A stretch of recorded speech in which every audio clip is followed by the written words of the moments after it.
Hello everyone, कैसे हैं आप सब। I hope you all are doing great. तो चलिए आज मैं आपको आनंद आशुलिपि मासिक पत्रिका प्रतिलेखन संख्या 13 से हिंदी डिक्टेशन लिखवाने जा रही हूँ। तो चलिए शुरू करते हैं। 5, 4, 3, 2, 1 रेडी स्टार्ट। महोदय, हिंदी प्रचार कार्य देश में स्वतंत्रता से पूर्व ही चलता आया है। पूज्य बापू जी के स्वतंत्रता प्राप्ति आंदोलन में हिंदी प्रचार कार्य की महत्वपूर्ण भूमिका रही है। विशेषकर अहिंदी भाषी प्रांतों में हिंदी प्रचार कार्य अमृत महोत्सव तक आ पहुंचा है। जिन हिंदी प्रचारकों ने निस्वार्थ भाव से इस कार्य को ठोस आधार प्रदान किया था, उनमें से अब बहुत से महानुभावों की केवल स्मृति ही शेष रही है, परंतु उनके द्वारा चलाए गए हिंदी प्रचार कार्य ने आज बहुत ही प्रगति की है।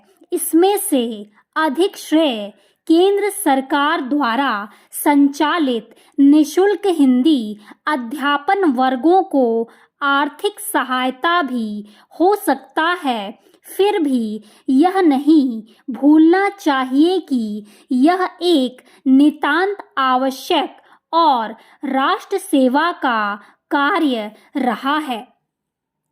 हमें यह कहते हुए गर्व है कि पिछले 60 वर्षों से बम्बई हिंदी विद्यापीठ ने भी इस राष्ट्रीय कार्य में अपनी संपूर्ण शक्ति के साथ योगदान प्रदान किया है। प्रति वर्ष 2 लाख अहिंदी भाषी छात्रों को हिंदी का अतिरिक्त ज्ञान प्रदान करते हुए हम आज भी इस परंपरा को आगे बढ़ाने जा रहे हैं और भविष्य में इससे भी अधिक कुछ कार्य करने की क्षमता व साहस सजोए हुए हैं।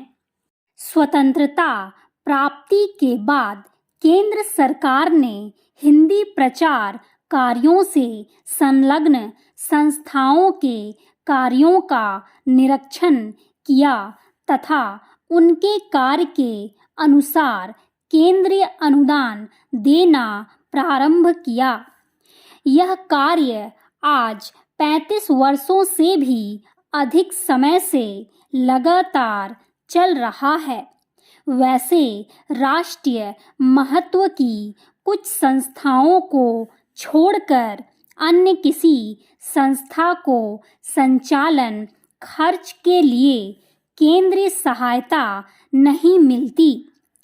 केंद्र द्वारा प्रतिशत के आधार पर प्रति वर्ष हिंदी प्रचारार्थ अनुदान स्वीकार किया जाता है। जो स्वैच्छिक हिंदी प्रचारार्थ अनुदान स्वीकार किया जाता है, वह स्वैच्छिक हिंदी प्रचार संस्थाओं को भी प्राप्त होता है।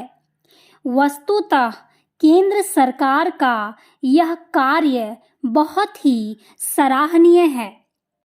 इस वर्ष में अनुदान की स्वीकृति को लेकर बहुत ही विलय हुआ है। जहां तक सरकारी पत्र व्यवहार का प्रश्न है, उससे यह प्रतीत होता है कि मानव संसाधन विकास मंत्रालय द्वारा हिंदी प्रचारार्थ अनुदान स्वीकार करने का जो कार्य अब तक होता रहा, वह अब केंद्रीय हिंदी निदेशालय के अंतर्गत आ गया है, जो हिंदी भाषा के लिए अलग विभाग है।